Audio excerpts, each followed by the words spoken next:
This isn't a river. It's the town of Lismore in northern New South Wales. Last week, it was hit by the region's worst flood on record. People died, and hundreds of homes were submerged, as boats became the only way around town. It was crazy, some people couldn't even leave their house. Like, my school has been filled all the way to the top. It's really sad.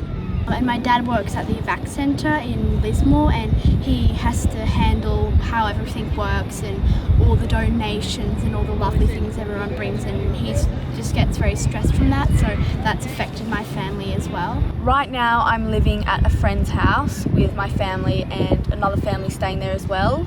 But our house that was in the floods, it's pretty wrecked, it's really muddy. We've started cleaning it out, but still has a long way to go. It's been a similar story across much of Australia's east coast. If you fall asleep, you could wake up with water in your room, so it's a bit scary. Seeing a flood for the first time is kind of crazy, and especially when your whole school's underwater. It's mad. The rain began a couple of weeks ago, filling up rivers and dams until they overflowed. Brisbane and the Gold Coast were the first to flood. Then the rain made its way down to Sydney, inundating towns in between. My school was closed because all of the water was like a big river in the middle. Well, our driveway has been flooded and it was that deep that we could go boat racing. People prepared for the floods as best they could, using sandbags, which can help to keep out water and mud, and even temporary levees, like this one in Maryborough, which saved the main street from flooding. Hundreds of thousands of people were told to leave their homes throughout New South Wales, but for some, the water rose too quickly. SES and other volunteers rescued hundreds of people, and even pets. We've lost everything. I just had to rescue the goat.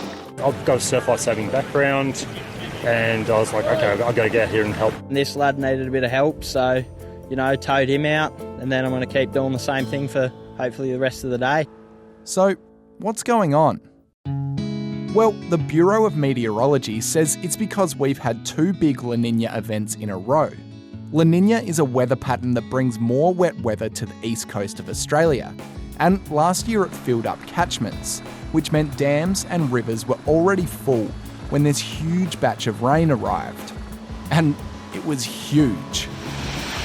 In fact, Brisbane received more than half of its average annual rainfall in just a week. Scientists say that these sort of events are becoming much harder to predict because of climate change. So it can be really hard to evacuate people in time. While wet weather is continuing to cause problems, in some places floodwaters are slowly going down, revealing all the damage that's been done. And these towns say they're going to need a lot more help to clean up. It's going to take a long time for us to even get back the slightest bit of normality. Just jumped at whatever opportunity to help each other, help clean our houses. My school's community, they've just donated so many things, and they've cooked meals for everyone, and it's really sweet. But everybody is stepping into action and helping each other.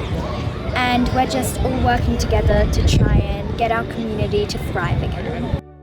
Some things can't be replaced, but people are working together and supporting each other as the cleanup begins.